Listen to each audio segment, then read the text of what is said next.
Friends எல்லாரும் எப்படி இருக்கீங்க? நான் உங்கள் குக்கிங் வித் சின்ன. இன்னைக்கு என்ன பார்க்கணும், ஒரு அருமையான எஸ்எஸ் தான் செய்ய போகிறோம். அது என்னென்னா தமிழ்நாட்டோட ஸ்பெஷல். அது என்னென்னா ரசம். ரசம் நம்ம எப்படி கல்யாண வீட்டில் செய்கிற மாதிரி செய்கிறதுன்னு தான் இந்த வீடியோவில் பார்க்க போகிறோம். வாங்க ஃப்ரெண்ட்ஸ், அது எப்படி நல்லா அழகாகவும் டேஸ்ட்டாகவும் நல்லா சுவையாகவும் செய்கிறதுன்னு இந்த வீடியோவில் பார்க்கலாம். வாங்க பார்ப்போம். நம்ம இது வரைக்கும் 400 சப்ஸ்கிரைபரை வந்து தொட்டுட்டோம். இன்னும் ஒரு 100 சப்ஸ்கிரைபர் தொட்டுட்டோம்னா வர சென்டம் நம்ம அடித்த மாதிரி தான். அதனால் நீங்கள் எல்லோரும் என்ன பண்ணுறீங்க, மறக்காமல் உங்கள் ஃப்ரெண்ட்ஸுங்களுக்கு ஷேர் பண்ணி விடுங்க ஃப்ரெண்ட்ஸ். நம்ம ரசத்துக்கு தேவையானதை பார்க்கலாம். 20 கிராம் ஜீரகம், 15 கிராம் மிளகு, ஒரு 15 பல் பூண்டு, ஒரு 8 பச்சை மிளகாய், 10 பீஸ் கருவேப்பிலை. இதை தான் நம்ம அரைச்சிக்கலாம் மிக்சியில் வச்சு. பாருங்கள், முதல்ல மிளகு ஜீரகத்தை நல்லா அரைச்சாச்சு குறைன்னு. அதுக்கப்புறம் நம்ம வந்து பூண்டு, பச்சை மிளகாய், கறி லீவ்ஸ் இது 3 போட்டு தான் நல்லா க்ரஷ் பண்ண போகிறோம்.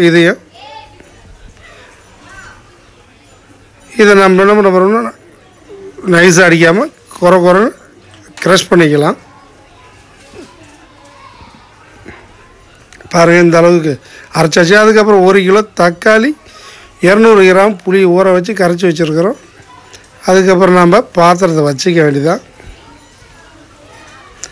அதுக்கு தேவையானது கடுகு, ஆயில், மஞ்சத்தூள், வரமிளகாய், மல்லி இலை, சால்ட்டு தேவையான அளவு, ஆயில் 50 ml, கருவேப்பிலை நல்லா ஒரு பெரிய கொத்தாக ஒரு கொத்து எடுத்து வச்சுக்கலாம். அதுக்கப்புறம் நம்ம என்ன பண்ணோம், பாத்திரத்தை வச்சு அதில் 50 ml ஆயிலை ஊற்றிக்கலாம். அதை ஊற்றுனதுக்கப்புறம் கடுகு 1 டேபிள் ஸ்பூன் போட்டுக்கும். போட்டதுக்கப்புறம் ஒரு 10 வரமிளகாவை அதோடு போட்டு ரோஸ்ட் பண்ணிட்டு நாம் அரைச்சி வச்சுருக்கிற மிளகு ஜீரகத்தை வந்து இதோடு சேர்த்துக்கலாம். எப்படின்னா ஒரு 75% போட்டுட்டு 25% எடுத்து வச்சுக்கலாம். ஏன்னா அது லாஸ்ட்டாக தேவைப்படும். அதுக்கப்புறம் அப்படியே ஒரு ஃப்ரை பண்ணிவிட்டு அதுக்கப்புறம் நம்ம வச்ச பச்சை மிளகாய், கறி லீவ்ஸ் அதோடு சேர்த்து நல்லா ரோஸ்ட் பண்ணிக்கலாம்.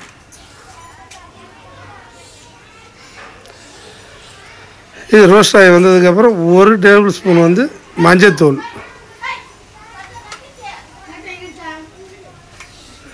அதுக்கப்புறம் தக்காளி அதோடு சேர்த்து நல்லா வணக்கிக்கலாம். தேவையான அளவுக்கு உப்பு சேர்த்துக்கலாம். நல்லா சேர்த்து நல்லா வந்து தக்காளி மசிகிற அளவுக்கு இந்த மாதிரி நல்லா அழகாக நல்லா வணக்கிக்கலாம். பாருங்கள், நல்லா வணங்கி வந்துருச்சு பேஸ்ட் மாதிரி. அதுக்கப்புறம் நம்ம என்ன பண்ணுவோம், கரைச்சி வச்சுருக்க புளியை வந்து இப்போ சேர்த்துக்கலாம். சேர்த்து நல்லா மிக்ஸ் பண்ணி விட்டு அதுக்கப்புறம் குழம்பு மிளகாய்த்தூள் ஒரு 1.5 டேபிள் ஸ்பூன் வந்து சேர்த்துக்கலாம். ஏன்னா கொஞ்சம் திக்னஸாக இருக்கும். அப்போ தான் அந்த இவ்வளோ வாட்டர், அதாவது எப்படின்னா ஒரு 30 லிட்டர் வாட்டருக்கு இந்த அளவு சேர்த்தா தான் கொஞ்சம் காரம் ஸ்பைசஸ் எல்லாம் இருக்குது. அதுக்கப்புறம் நம்ம என்ன இப்போ வந்து கொதிக்க விட்டுக்கலாம். முதல்ல அதை கொதித்து நல்லா வந்ததுக்கப்புறம் தேவையான அளவுக்கு ஒரு 30 லிட்டர் அளவுக்கு தண்ணியை பிடிச்சி வச்சுட்டு அதுக்கப்புறம் நம்ம என்ன பண்ணணும், அதாவது முட்டை வர அளவுக்கு கொதிக்க விடணும். அதுக்கு முதல்ல என்ன பண்ணுறோம்னா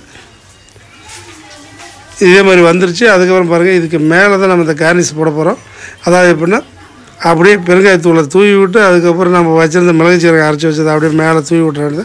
மல்லி இலை வந்து 1 கைப்பிடி அளவு அப்படியே மேலே தூவி விட்டு அது அப்படியே பஃபுல்ஸ், அதாவது முட்டை வரவும் அந்த நுரத்து வர மாதிரி வரும். அது வர வரைக்கும் நம்ம வெயிட் பண்ணி லைட்டாக கொதிக்கும். அப்படியே கொதித்து வரும்போது அப்படியே ஒரு மிக்ஸ் பண்ணி இறக்கி நம்ம அப்படியே வைக்க தான் போகிறோம்.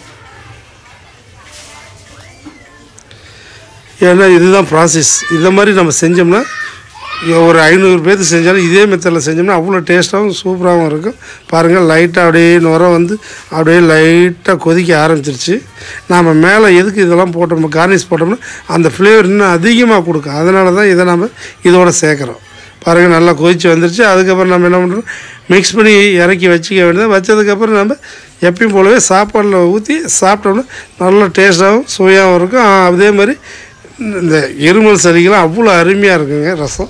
இதே மாதிரி நீங்கள் ட்ரை பண்ணி பாருங்கள்.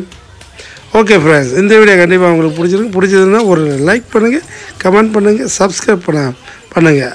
மறக்காமல் அந்த பெல் பட்டனை தட்டி விடுங்க. அப்போ தான் நான் போடுற வீடியோ ஒன்று உங்கள் நோட்டிஃபிகேஷன் வரும். அடுத்த ஒரு நல்ல வெரைட்டிஸோடு சந்திக்கலாம் ஃப்ரெண்ட்ஸ். ஓகே, பாய்.